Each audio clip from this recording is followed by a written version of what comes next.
¿cómo están? En esta oportunidad vamos a describir lo que son vasos del sistema nervioso central. El sistema nervioso central tiene una actividad funcional muy intensa debido a que la estructura del encéfalo no es homogénea. La actividad metabólica en las distintas regiones podemos ver que es aproximadamente 2% del peso corporal. Sin embargo, el encéfalo requiere más del 20% de oxígeno utilizado en el organismo y su flujo sanguíneo promedio es de aproximadamente 750 ml por minuto.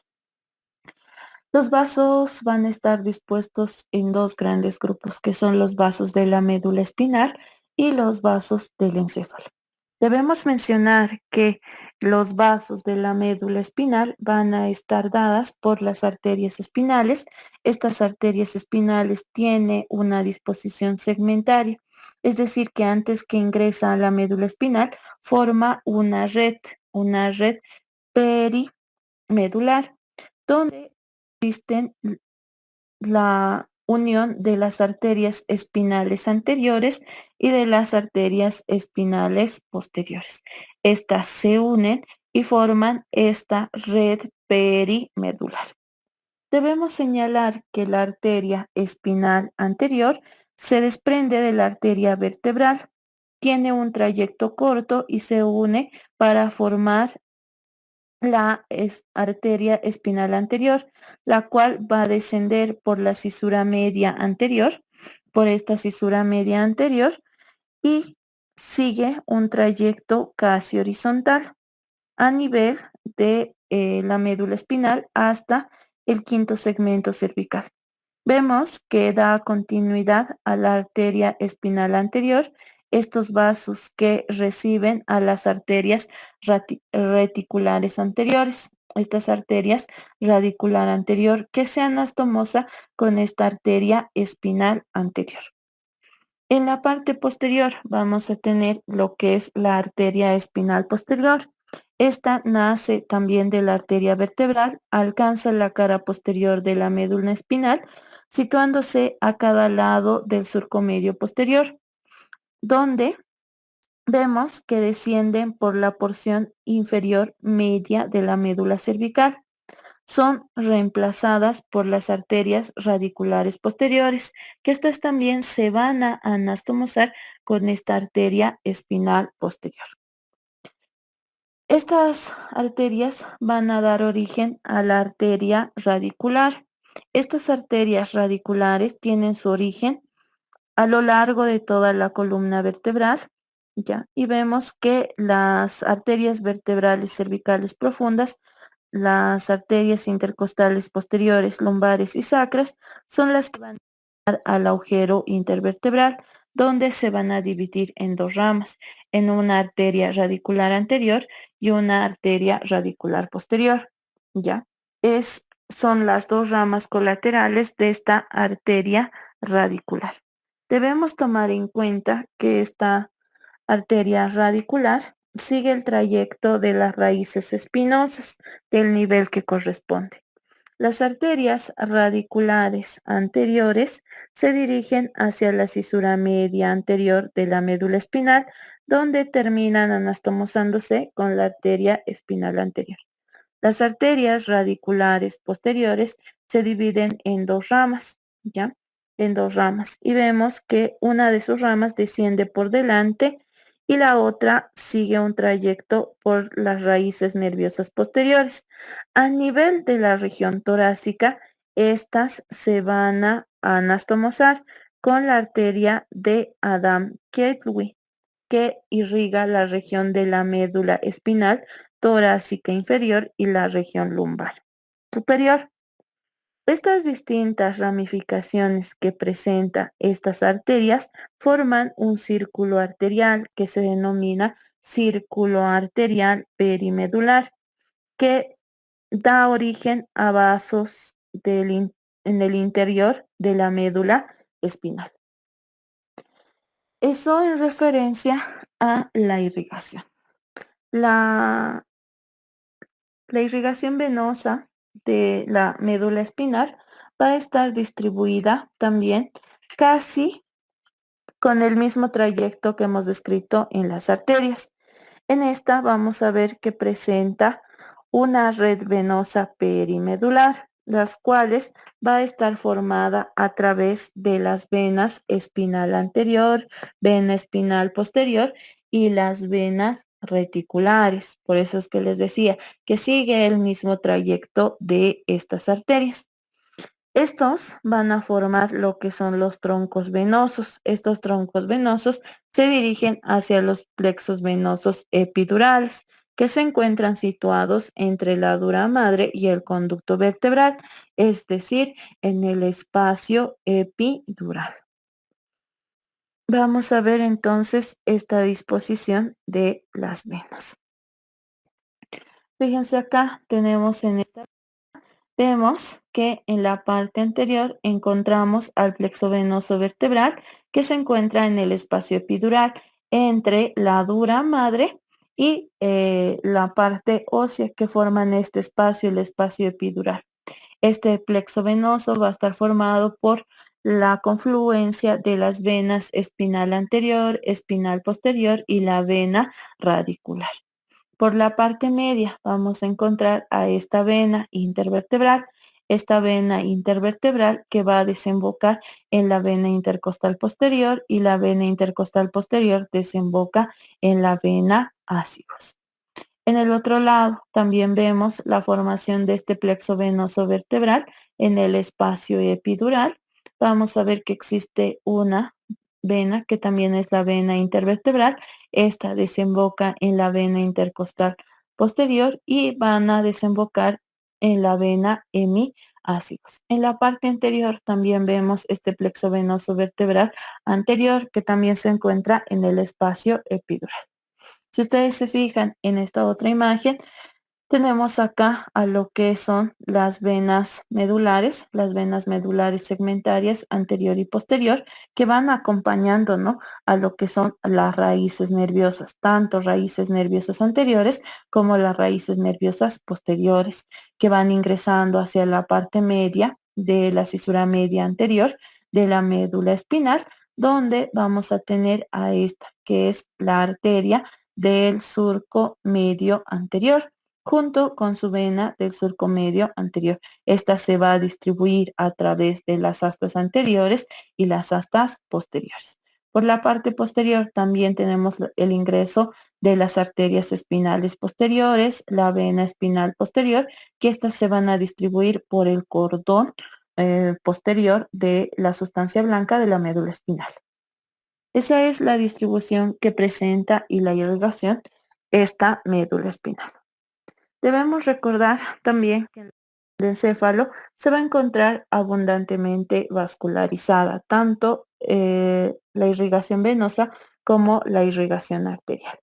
Es en ese sentido que tenemos esta que son los vasos del encéfalo.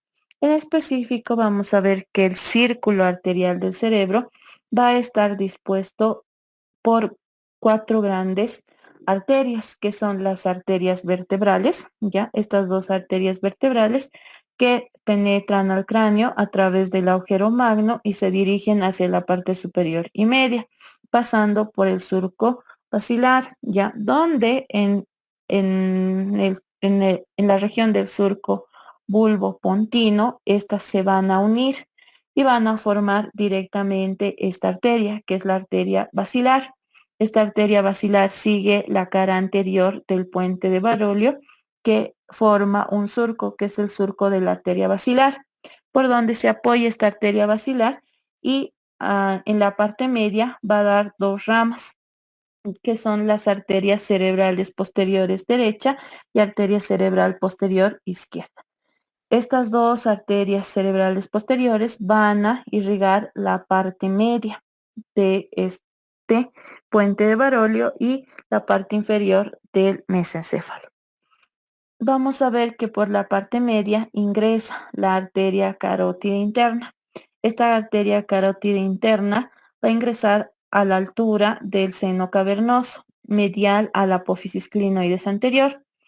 En ella vamos a ver que presenta su arteria colateral, que es la arteria oftálmica, que esta va a dividirse en la arteria cerebral anterior, la arteria comunicante posterior, la arteria coroidea anterior y la arteria cerebral media.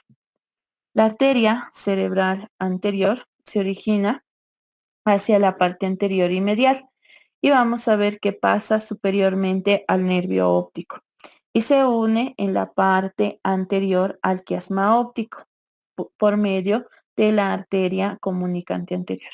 Las arterias comunicante posterior se dirigen hacia la parte posterior, cruzan la cara inferior del tracto óptico y se anastomosan con la arteria cerebral del lado opuesto, ¿ya?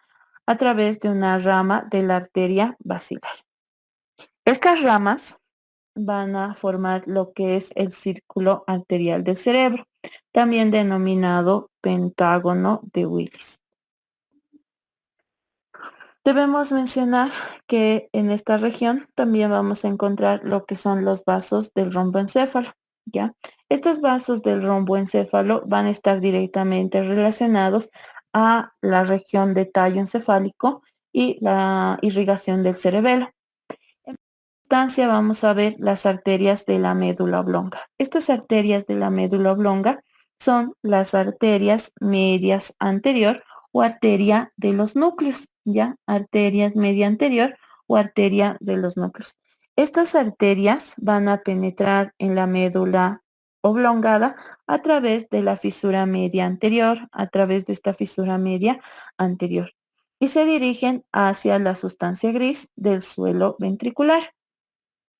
Vamos a ver que también presentan lo que son las arterias medias posteriores que ingresan al surco medio posterior por la parte subventricular de la médula oblonga. Su siguiente rama colateral van a ser las arterias radiculares. Estas arterias radiculares siguen el trayecto de la raíz nerviosa, ingresan a la parte media. Y su última rama colateral va a ser las arterias accesorias. Estas ingresan a la médula oblonga por cualquier punto de los surcos. Ingresan entonces por estos surcos y se denominan arterias accesorias. Esa es la irrigación arterial de la médula oblonga. La irrigación del puente de Barolio va a estar dada por las arterias medias. Debemos recordar que son ramas colaterales de la arteria basilar que se dirigen hacia la parte anterior y posterior hasta el suelo del cuarto ventrículo. También va a presentar lo que son las arterias radiculares. Estas arterias radiculares van a proceder de la arteria basilar, de la arteria cerebelosa inferior anterior y de la arteria cerebelosa superior. Siguen el trayecto de las raíces nerviosas hasta el interior del puente de Barolio. También vamos a tener las arterias accesorias, estas que tienen el mismo origen, que es la arteria basilar, y siguen su trayecto hasta la parte media. Vamos a ver que en el tercer punto encontramos a esta irrigación, que es la irrigación del cerebelo. La irrigación del cerebelo va a estar dada por tres arterias, que son las arterias cerebelosas inferiores anteriores. Estas arterias cerebelosas inferiores anteriores nacen de la parte media de la arteria basilar, de esta parte media de la arteria basilar. Sigue un trayecto lateral y se ramifica en la cara anterior del cerebelo, dando su irrigación al lóbulo flóculo nodular y también a la cara anterior de este cerebelo. La arteria cerebelosa inferior posterior nace de las arterias vertebrales, ya directamente de estas arterias vertebrales. Va a seguir las caras laterales de la médula oblonga y se distribuye en la cara inferior del cerebelo. Deben recordar que las arterias cerebelosas inferiores anteriores nace de la arteria basilar y la arteria cerebelosa inferior posterior nace de las arterias vertebrales.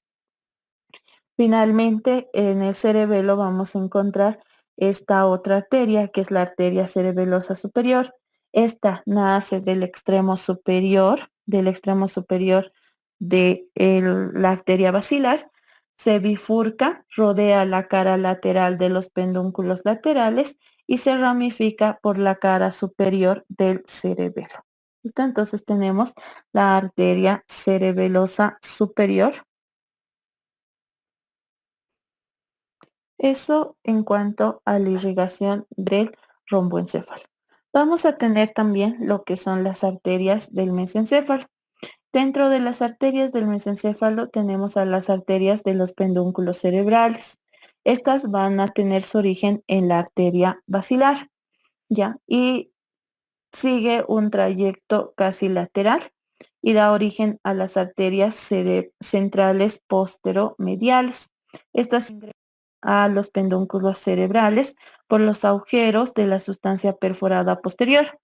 También vamos a encontrar lo que son las arterias radiculares, que siguen el trayecto del nervio oculomotor y del nervio troclear y van a ingresar a la sustancia gris del acueducto del mesencéfalo donde van a irrigar. Vamos a tener las siguientes arterias, que son las arterias coliculares o arterias cuadrigéminas. Estas se van a dividir a cada lado, ¿ya? Y tenemos las arterias coliculares anteriores y las arterias coliculares medias. Estas que van a terminar irrigando la parte del pedúnculo cerebral y los colículos superiores. Las arterias coliculares posteriores son las que van a irrigar el colículo inferior, el velo medular superior y los pedúnculos cerebelosos superiores. Esa es la irrigación del mesencéfalo.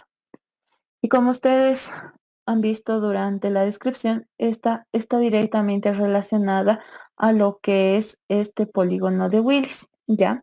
Este circuito de Willis. Vemos que en la parte posterior llegan las dos arterias cerebrales. Estas dos arterias vertebrales se unen entre sí en la parte media y van a formar este tronco grueso, que es el tronco basilar o arteria basilar. Esta arteria basilar sigue un trayecto por la cara anterior del puente de Barolio. Una vez que llega al surco ponto pendular, es donde se va a dividir en sus arterias, que son las arterias, en primera instancia, las arterias cerebrales posteriores, que dan una rama. Esta es la arteria comunicante posterior, que se anastomosa con la arteria comunicante posterior de la arteria cerebral media. En la parte anterior vamos a tener el origen de la arteria cerebral anterior. Esta se une con su homónima a través de la arteria comunicante anterior. Y por la parte media de la apófisis clinoides anterior, vamos a tener a esta rama colateral de la arteria carótida interna, que es la arteria oftálmica. Es esa forma de irrigar toda la parte anterior del puente de la médula y también de donde nacen las arterias que irrigan al cerebelo. Tenemos acá en esta otra imagen, fíjense ya apoyada todas estas arterias en el tallo encefálico, vemos las arterias vertebrales derecha e izquierda que se une cerca al surco bulbopontino, se une y forma la arteria basilar. La arteria basilar va a seguir el trayecto de la cara anterior del puente de Barolio, va a dar sus ramas, que son las arterias cerebelosas superiores, ya que ingresan y van a irrigar a la cara superior del cerebelo. Sigue un trayecto y va a dar lo que es las arterias cerebral posterior y da lo que es la arteria que sigue el trayecto para el nervio oculomotor y al nervio troclear. Da una rama, que es la rama comunicante anterior, que ésta se va a anastomosar con una rama comunicante de la arteria cerebral media. Y en la parte anterior, las dos arterias cerebral anterior derecha e izquierda se van a unir entre sí y van a estar unidas a través de la arteria comunicante anterior. Forman el polígono de Willis. Vamos a ver que en su cara medial va a encontrarse lo que son las arterias del prosencéfalo. Estas van a formar el círculo arterial del cerebro en la cara medial, dividiéndose entre las arterias corticales o circunvoluciones. Tenemos las arterias centrales o de los núcleos basales y también tenemos las arterias coroideas, ¿ya? Estas arterias coroideas. Debemos ver que este sistema arterial prácticamente en el mesencéfalo está abundantemente vascularizado, ¿ya? Y vamos a ver que este círculo arterial presenta pequeñas arterias que van a ir a irrigar esta región. En primera instancia hablamos de estas arterias corticales. Estas arterias corticales van a dar colaterales como la arteria frontovasal media.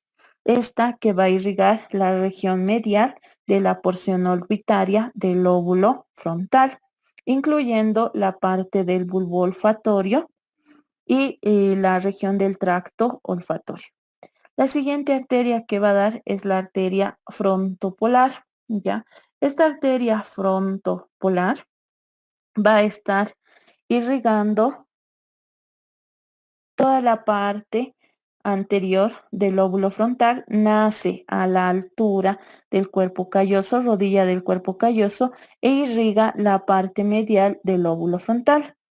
Luego vamos a tener a esta otra arteria, que es la arteria calloso marginal. Sigue el trayecto del surco del cíngulo y se va a distribuir entre la circunvolución frontal superior, el lobulillo precentral y las partes de la circunvolución del cíngulo. Se va a ramificar tanto en la cara superior y en la cara superolateral del hemisferio cerebral. Por la parte casi posterior vamos a encontrar a esta otra arteria, que es la arteria pericallosa. Esta arteria pericallosa va a ser la rama terminal de la arteria cerebral anterior. Recorre la cara superior del cuerpo calloso y vasculariza esta región. Vemos esta distribución. En la parte posterior vamos a encontrar lo que es esta arteria, que es la arteria cerebral posterior, que prácticamente va a irrigar toda la región de el lóbulo occipital y parte del lóbulo temporal. Y en la parte anterior vamos a encontrar a la arteria carótida interna. Eso en referencia a esta vascularización.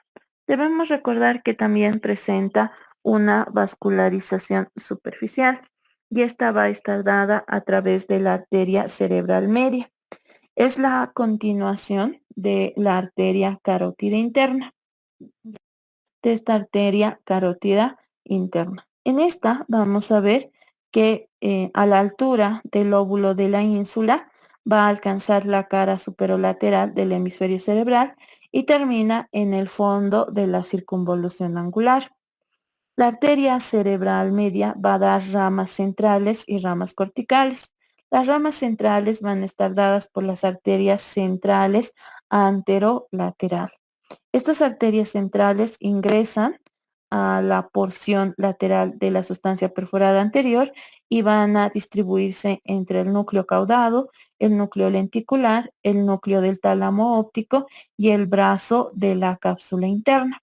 Entonces tenemos a estas arterias centrales, media y lateral, que directamente participan en la irrigación de estos núcleos basales. Vamos a ver que también presenta lo que son las arterias corticales y tenemos a la arteria frontovasal lateral. Esta arteria frontovasal lateral vasculariza la región lateral de la porción orbitaria del lóbulo frontal y la tercera circunvolución frontal. Presenta las arterias precentrales, central y postcentral. Estas arterias ingresan a los surcos precentral, al surco central de Rolando y al surco postcentral, donde van a irrigar las circunvoluciones precentral, la circunvolución postcentral y parte de la circunvolución marginal. Vamos a tener que también presenta la arteria parietal posterior, esta destinada a irrigar al lóbulo parietal. Por la parte posterior vamos a encontrar a la arteria temporal anterior, temporal media y temporal posterior. Estas se van a ramificar en la circunvolución temporal superior, en la circunvolución temporal media y en la circunvolución temporal inferior. Esta es la parte de irrigación de la arteria cerebral media. En la parte anterior vamos a ver que presenta esta arteria, que es la arteria comunicante anterior y la arteria comunicante posterior. La arteria comunicante anterior es la que se va a encontrar próxima a la bifurcación de la arteria carótida interna. Cruza los tractos ópticos e ingresa al asta temporal del ventrículo lateral, donde irriga los tractos ópticos, el brazo posterior de la cápsula interna, los plexos coroideos del ventrículo lateral. La arteria comunicante posterior, esta arteria comunicante posterior va a anastomosarse con la arteria cerebral posterior, donde termina. Vamos a ver que las venas del encéfalo van a estar dadas a través de los capilares venosos, los cuales están formados por plexos venosos que drenan en los vasos más gruesos y van desembocando en los senos de la dura madre.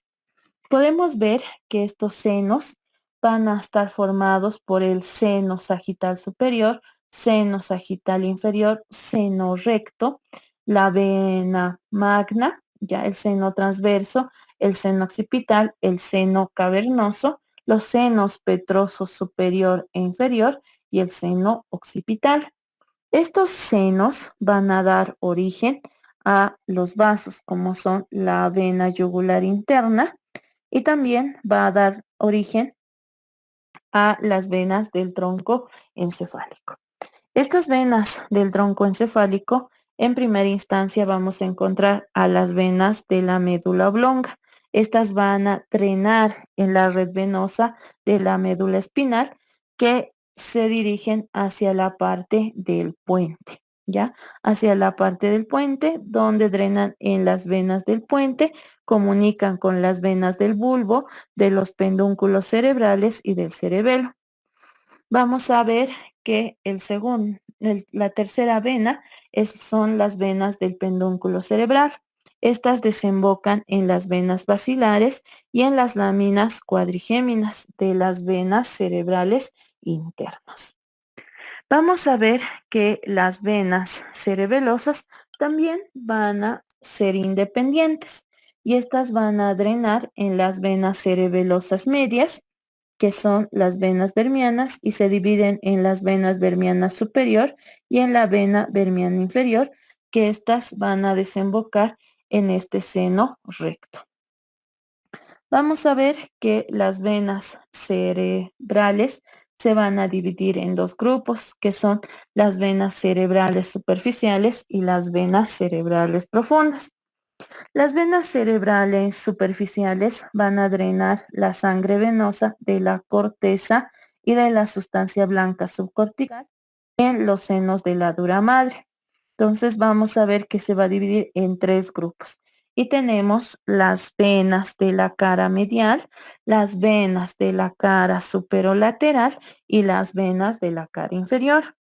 Las venas de la cara superolateral tienen un trayecto ascendente, ¿ya? Y vamos a ver que se dirigen hacia este seno, hacia el seno sagital superior, mientras que las venas descendentes se van a dirigir hacia el seno transverso. Estas venas van a realizar también venas anastomóticas, se van a unir y forman la vena anastomótica superior de Trolat, que se une en el seno sagital superior, y también se forma en la parte inferior las venas anastomóticas inferior. Estas venas anastomóticas inferior se llaman de la V. ¿Listo? Estas son las venas anastomóticas inferior y las venas anastomóticas superior de Trolat. Y en la parte superior van a drenar en el seno sagital superior. Eso en referencia a las venas superficiales. A las venas profundas, podemos decir que estas venas profundas van a proceder de los núcleos centrales, de las paredes ventriculares y de los plexos coroideos. Este sistema venoso va a comprender tanto las venas cerebrales internas como también las venas tálamo estriadas, la vena central magna o la gran vena de Galeno, ¿ya? Esta es la vena central magna o la gran vena de Galeno. Estas venas cerebrales internas se van a dirigir hacia la parte anterior, van a formar la vena septal, ¿ya? Esta vena septal al lado, casi paralelo al septum pelúcido, descienden y van a desembocar en la vena tálamo estriada superior, que recorre por el surco tálamo estriado. Por la parte inferior vamos a encontrar casi a la vena coroidea superior, que procede esta del plexo coroideo de los ventrículos laterales. Es así que van a formar lo que es la vena cerebral interna y este plexo venoso interno. Esta vena cerebral magna resulta prácticamente de la unión de las venas cerebrales internas y a nivel de la base de la tela coroidea superior, cerca al esplenio del cuerpo calloso, va a terminar en el seno recto, ¿ya? En el seno recto. Acá tenemos finalmente esta vena basal, ¿ya? La vena basal resulta de la unión de la vena cerebral anterior, ¿ya? De estas dos venas cerebrales anteriores. Van a situarse en la parte media. Siguen el trayecto de la vena cerebral media profunda, que se sitúa en el fondo de la cisura lateral. Esta vena basal va a recorrer a lo largo de la cisura transversa del cerebro y luego rodear la cara lateral del mesencéfalo, donde termina en la vena central magna. Es la vena basal. Una de las características muy importantes que tiene esta irrigación del sistema nervioso central es que estas arterias o estas venas pueden sufrir un proceso de rotura, hemorragia, embolismo, ¿ya? Tromboembolismo, lo que nos puede llevar también a isquemias cerebrales dentro de sus lesiones más frecuentes. También podemos presentar lo que es embolia de la arteria basilar, lo que va a producir una pérdida brusca de la conciencia. Si existe una embolia de la arteria cerebral anterior, da lugar a una hemiplegia y también déficit sensitivo contralateral, falta de incontinencia vecinal. Si hablamos de una embolia de la arteria cerebral media, nos va a producir una parálisis y déficit sensitivo, tanto del hemisferio dominante, nos puede dar también afasia motora, afasia receptiva, dificultad para poder articular palabras y interpretar el lenguaje. Puede haber alteraciones arteriovenosas, malformaciones en estas comunicantes, lo que nos puede dar lugar a angiomas, malformaciones vasculares circunscritas. Eso dentro de las lesiones que puede presentar. Muchas gracias. Si tienen alguna duda, pregunta,